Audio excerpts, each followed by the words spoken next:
আমি একটু গুরুত্বপূর্ণ কথা বলতে চাচ্ছি, একটা খুবই গুরুত্বপূর্ণ কথা বলতে চাচ্ছি, বেশি বড় করব না। আপনি যদি দেখেন যে আপনার স্ত্রী অথবা আপনার স্বামী পরকীয়ায় আসক্ত, তাহলে আপনি তার সাথে এই ব্যাপার নিয়ে সরাসরি ডিসকাস করুন।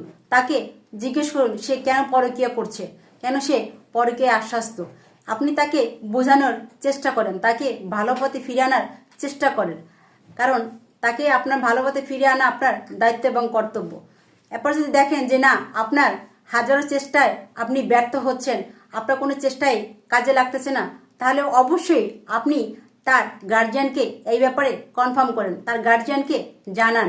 তারপর যদি তার গার্জিয়ান তাকে ঠিক করতে না পারে, সে যদি গার্জিয়ানের কথা না শুনে ঠিক করতে না পারে, তাহলে অবশ্যই আপনি ওই এলাকার চেয়ারম্যানের সাথে ডিসকাস করে তার সহযোগিতা নিয়ে অবশ্যই আপনি আইনের আশ্রয় নেবেন।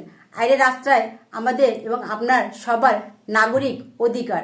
আমরা অবশ্যই এরকম কোনো সিচুয়েশনে পড়লে অবশ্যই আমরা আইনের আশ্রয় নিব।